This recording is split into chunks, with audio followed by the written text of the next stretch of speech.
¿Cuál es el secreto de la magia de Buenos Aires? Buenos Aires no está rodeada ni por el mar ni por las colinas. No está de paso hacia ninguna parte. En los primeros mapas del siglo XVI, a los espacios de nada que se abren hacia el sur de la ciudad, se los llamaba Tierra del Mar Incógnito, que era el nombre alegórico de la inexistencia misma. Por Buenos Aires no navegan siglos de civilizaciones, como podría ser en Roma, París o México. Buenos Aires era un gran pantano lleno de mosquitos, que inexplicablemente se hizo aldea, y luego metrópolis, y tenía un río inservible que se hizo puerto para el contrabando. ¡Marigua fresca! Y esa es su magia. Solo una ciudad que ha renegado tanto de la belleza puede tener, aún en la adversidad, una belleza sobrecogedora.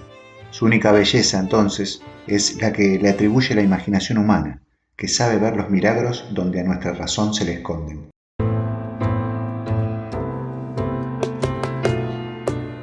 Bienvenidos a Cambalache, la historia del otro lado de la historia.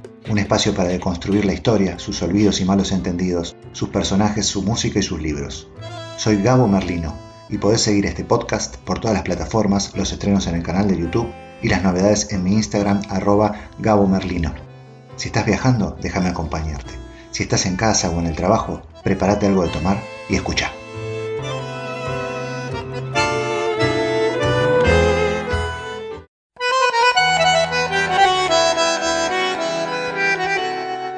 El sonido de la ciudad mágica, de la Buenos Aires que nace una y otra vez, se llamará tango.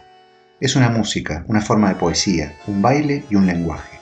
Es una cultura de los que estamos aquí, lejos de todo, en la otra punta del mundo. Es la nueva identidad de los que vinieron a refugiarse desde otros continentes y también, ¿por qué no?, de otras galaxias. Y de los que caímos desde el nacer a este sur olvidado. Las tardecitas de Buenos Aires tienen ese, qué sé yo, ¿viste? Uno de los argumentos principales con el que se atacó al tango en medio de la batalla cultural que se inició en los años 50 del siglo XX fue que el tango era machista. Sí, no es como el pop familiar de Palito Ortega, no lo escuchen. Esa es una verdad muy parcial, pero que le dio muchos resultados a los que querían hundir a esa cultura. En realidad, machista era la sociedad de esos tiempos, y las formas culturales, que son un reflejo de ellas, las imitan. Pero eso no pasaba solo con el tango, sino con las letras de todos los otros géneros musicales de ese tiempo.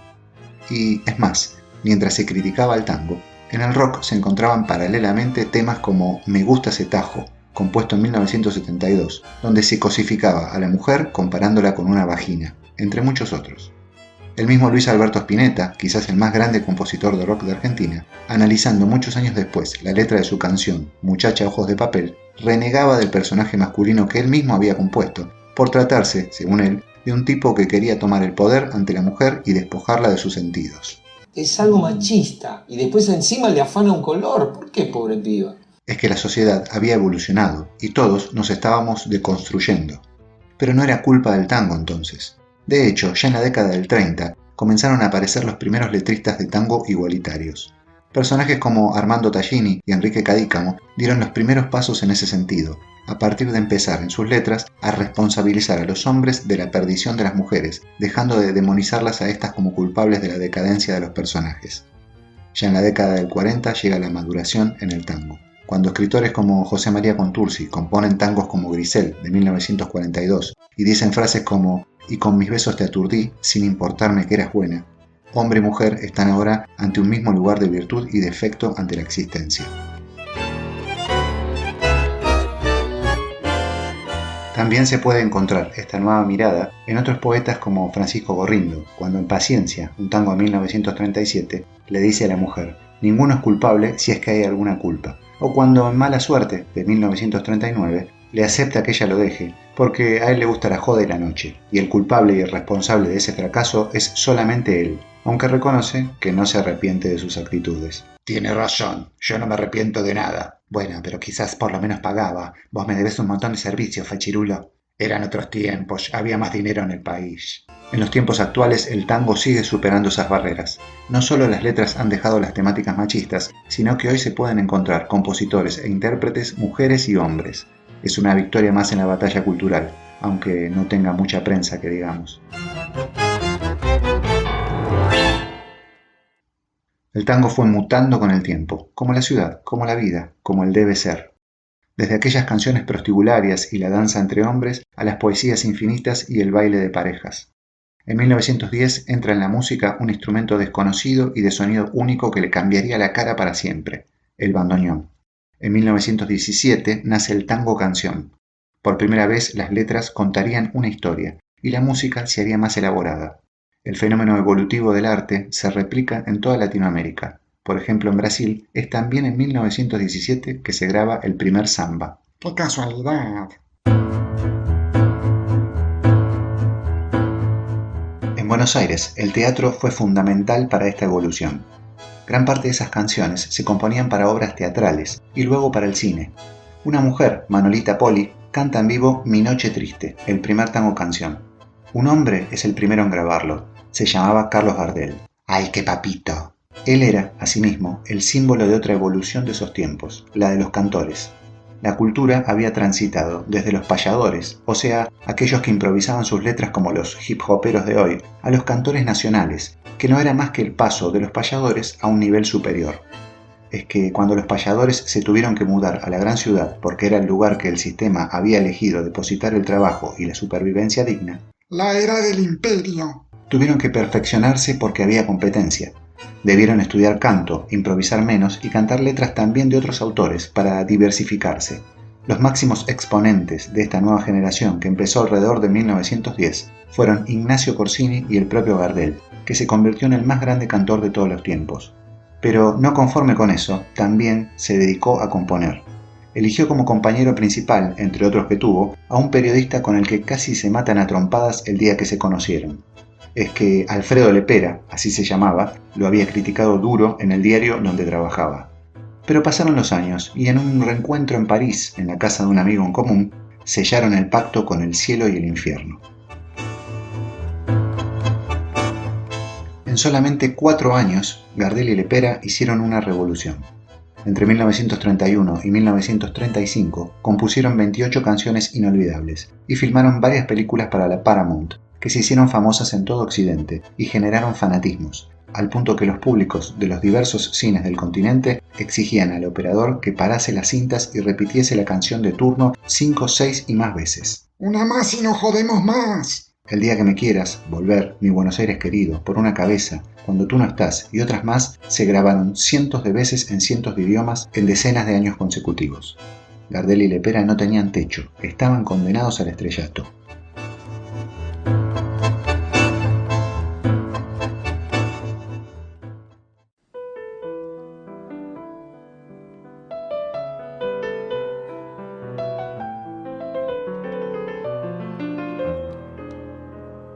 El 24 de junio de 1935, algún demonio resentido se cobró con sangre el pacto inhumano entre los dos hombres. En Medellín, Colombia, una falla en el avión se llevó las vidas de los jóvenes Gardel, Lepera y sus músicos. Nunca más la industria del cine internacional encontró o quiso encontrar el reemplazo para el zorzal de voz única y sonrisa infinita. El tango recibía un golpe inesperado. Así como el universo le había regalado 2 ángeles, ahora se los quitaba. Gardel había nacido en Toulouse, Francia, a miles de kilómetros de Buenos Aires, aunque algunos uruguayos digan que es de sus tierras. De una u otra manera se construyó como hombre y artista en la gran metrópolis del Río de la Plata, que no era el lugar donde había llegado al mundo. Lepera fue más allá de eso. Probablemente haya nacido arriba de un barco, en el puerto de San Pablo, en Brasil, y murió despegando el avión en Colombia. Dicen que quien no pisó tierra al nacer o al morir definitivamente no es humano. Más allá de esto, ni Gardel o Lepera quisieron llegar o irse de este planeta en Buenos Aires, quizás porque la respetaban demasiado. Lo que no se sabía entonces es que con la partida de ambos también el tango había muerto un poco. Cuando no estás, la flor no perfuma. Si tú te vas, me envuelve la bruma. El sol sale en la fuente y las estrellas pierden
Dice Tomás Eloy Martínez que no hay mapas confiables en Buenos Aires, porque las calles cambian de nombre de una semana a la otra.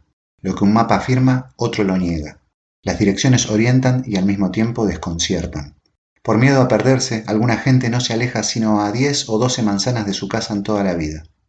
En Buenos Aires, el pasado se mantiene intacto en alguna parte, en forma no de presente, sino de eternidad. Ese lugar no es la memoria de las personas, está ubicado fuera de ellas, en un sitio impreciso de la realidad, envuelto por la ciudad, pero lejano a nuestros sentidos.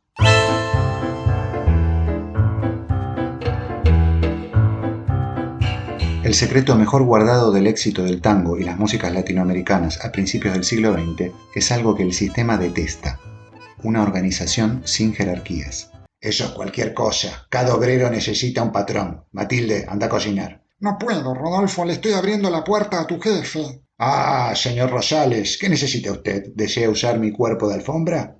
No solo todas las etnias que poblaron Buenos Aires se integraron unas con otras, sino que también las distintas clases sociales, fueran ricos u obreros, empezaron a colaborar entre sí para desarrollar una de las formas culturales más completas del siglo.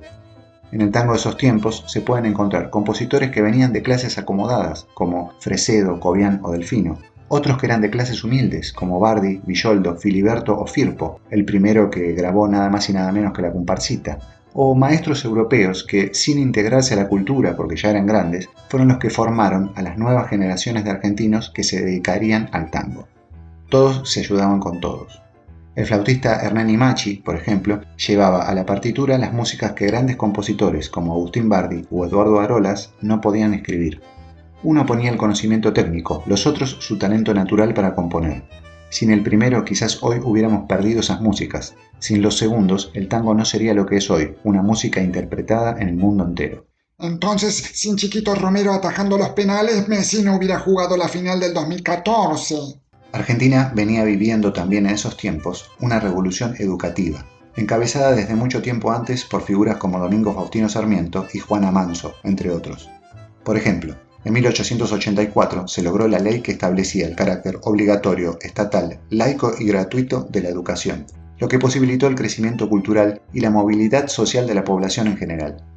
Esto terminó de ampliarse en 1905 con la llamada Ley Laínez, que autorizaba a la nación a instalar escuelas primarias en los territorios de las provincias que así lo solicitaran.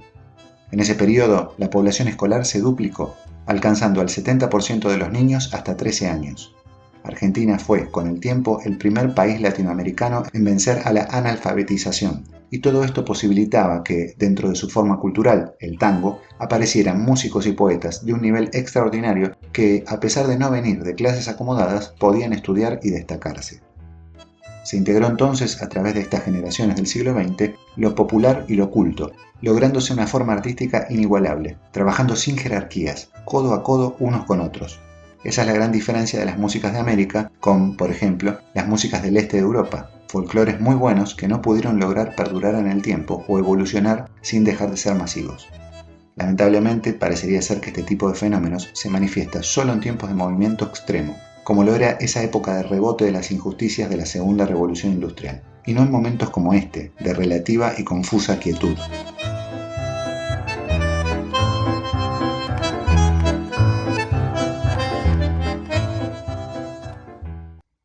En religión y en cultura se usa la palabra sincretismo para definir las mezclas, los intercambios. Para algunos el cristianismo, por ejemplo, es un sincretismo de muchas religiones antiguas, o sea, toma elementos de varias de ellas. Para otros, músicas como el tango son el sincretismo de culturas de 4 continentes. Pero hubo un hombre que fue un sincretismo en sí mismo. Lo vivió dentro de su propia historia, de su propio cuerpo. Se llamaba Astor Piazzolla.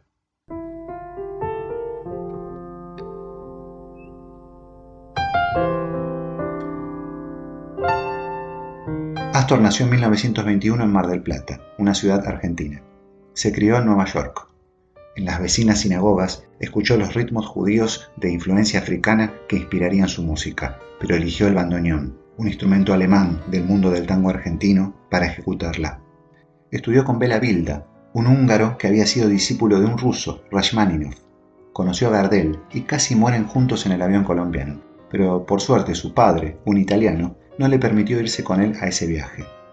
Volvió a Buenos Aires, estudió con un músico culto, Ginastera, pero se ganaba la vida tocando tangos con orquestas populares, entre ellas la más grande de todas, la del bandoneonista Aníbal Troilo. Se fue a Francia a estudiar con Nadia Boulanger, la gran pedagoga del siglo XX, porque quería ser compositor clásico. Nadia, sabia como nadie, le hizo tocar un tango en el piano.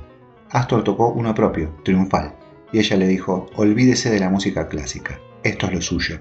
Mi mamá me dijo lo mismo. Yo quería ser astronauta, pero ahora vendo tornillos.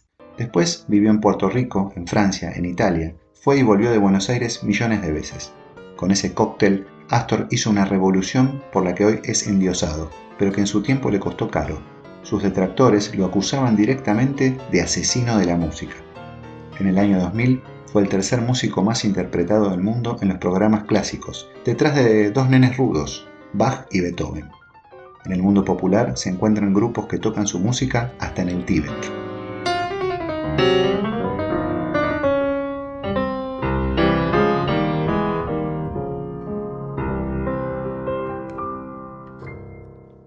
Astor Piazzolla tampoco tiene su propia avenida en Buenos Aires. Triste privilegio que comparte con gente como Julio Cortázar, Jorge Luis Borges, René Favaloro y tantos otros.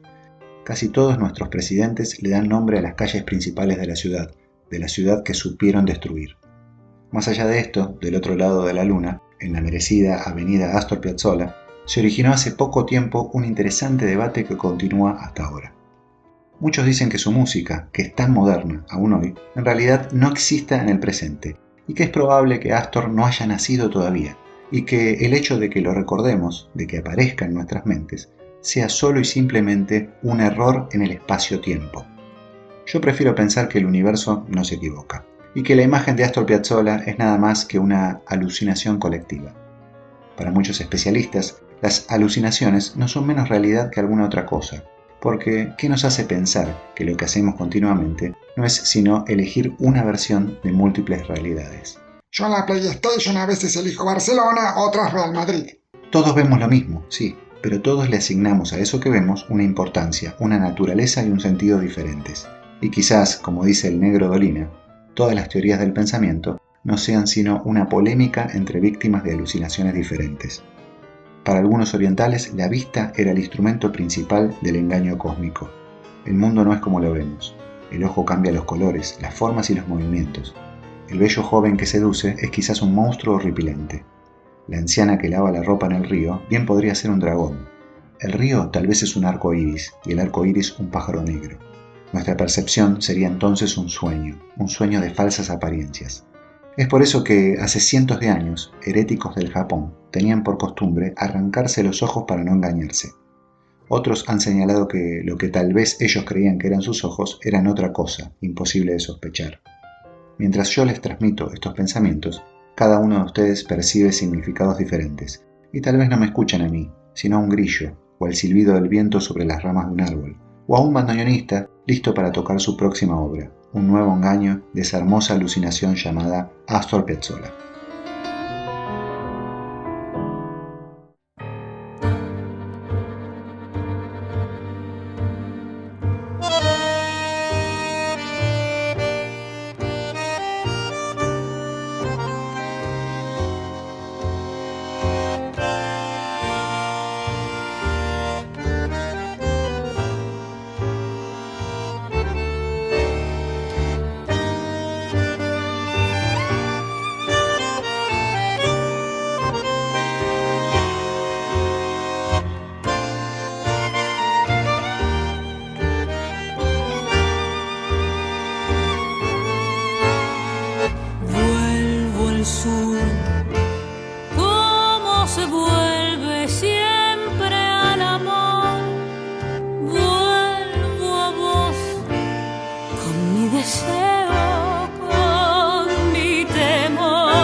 Llevo el sur como un destino del corazón. Soy del sur como los aires del bandoneón. Sueño el sur, inmensa luna, cielo al revés. Busco el sur, el tiempo abierto y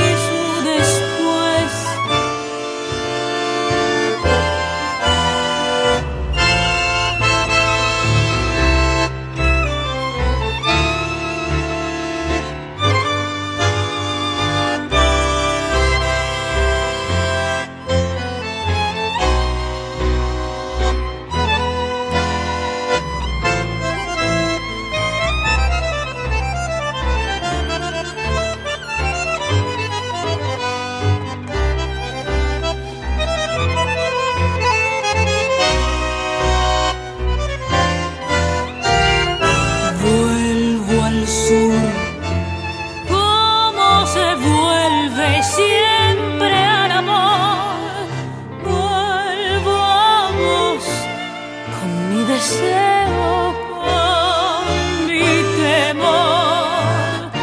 Quiero al sur su buena gente, su dignidad. Siento el sur como tu cuerpo en la intimidad. Vuelvo al sur, llevo al sur, te quiero sur, te quiero sur.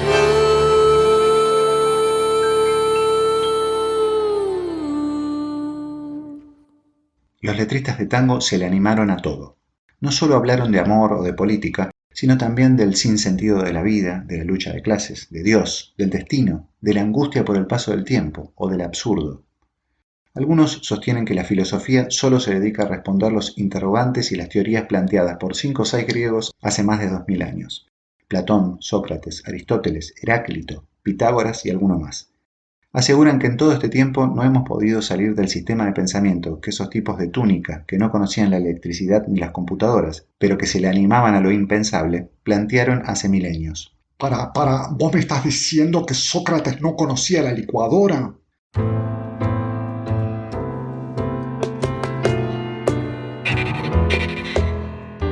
El tango también tuvo sus propios filósofos griegos y nunca podrá dejar de agradecer el hecho de que hayan nacido en Buenos Aires y no en Nueva York. Enrique Santos Discépolo, por ejemplo, plantea en los personajes de tangos como Gira Gira o Que Bachaché la ideología posmoderna décadas antes de que se instalara en Occidente. ¿Cómo qué? La posmodernidad define el desencanto, el descreimiento en todo, el relativismo total. La posmodernidad entonces nos define a la mayoría de nosotros, los humanos, hoy. Comenzó a surgir gracias al efecto devastador de la Segunda Guerra Mundial, a la crueldad capitalista y al fracaso soviético. Y si bien se puede vislumbrar en autores anteriores como Nietzsche, el mismo que a fines del siglo XIX mata a Dios al afirmar que éste es una creación del hombre y por lo tanto el hombre está solo en el mundo, la posmodernidad termina de explotar en las mentes en el último medio siglo. Los políticos mienten, que se vayan todos. Yo no me comprometo con nada porque todo es una farsa. Salva solamente tu culo. Para el ser posmoderno no hay verdad, no hay ideología, no hay mitos, no hay dioses, no hay historia, nada importa.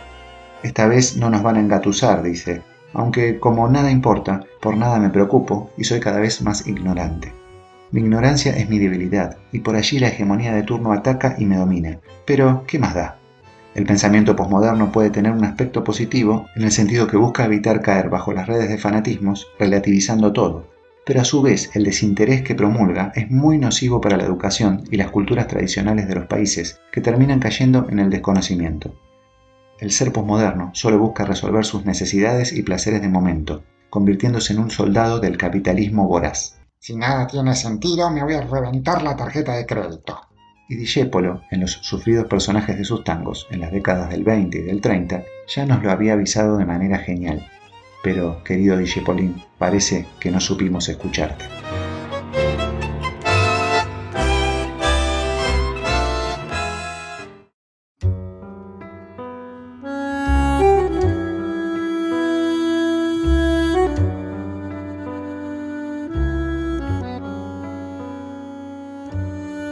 El bandoneón no es solo un instrumento musical.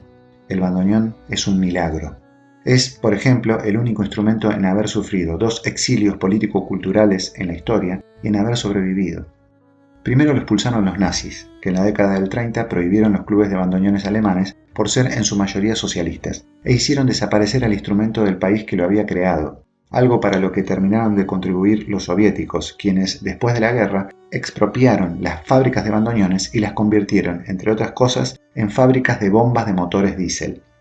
Después lo expulsaron las dictaduras argentinas, que iniciaron una batalla cultural contra el tango, la música de la cual el bandoneón era el instrumento fetiche, y provocaron que en la década del 80 casi no quedaran bandoneonistas en Buenos Aires, la misma ciudad que 40 años atrás presumía de tener 3 bandoneonistas cada 100 metros. ¿El bandoneón? ¿Qué es eso? ¿Un tipo de martillo? El bandoneón cayó al abismo, pero no se sabe bien cómo sobrevivió. Hoy, sin ser masivo, Se encuentran cada vez más bandoneonistas jóvenes, no solo en Argentina, sino en muchos otros países del mundo, en Francia, en Corea, en Estados Unidos, en Japón, en Noruega. Una vez, alguien, más borracho que yo en esa noche de tristes borracheras, me dijo: el bandoneón no puede ser un instrumento musical. Dos máquinas de escribir en movimiento que emiten un sonido angelical y diabólico al mismo tiempo no pueden ser un instrumento musical. Para mí, insistió el borracho, el bandoneón podría ser como las sirenas, los dragones o los trucos de los magos. Una ilusión talentosa. Porque una ilusión, me dijo, es la realidad que se encuentra del otro lado de la luna, aquella que los humanos de vez en cuando visitamos cuando nuestro cuerpo le deja un poquito de aire a nuestro espíritu. Quizás de este lado de la realidad el desconocido bandoneón es una nada que olvidó su todo en una dimensión alejada y melancólica. O quizás el sonido del bandoneón está presente en cada uno de nosotros, invisible, en aquella parte del alma que nunca deja de latir sus más secretas ternuras y abandonos.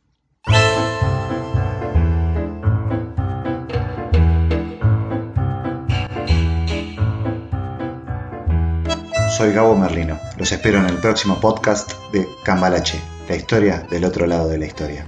Podés seguirlo por todas las plataformas, los estrenos en el canal de YouTube Cambalache, la historia del otro lado de la historia, y las novedades en mi Instagram, @GaboMerlino.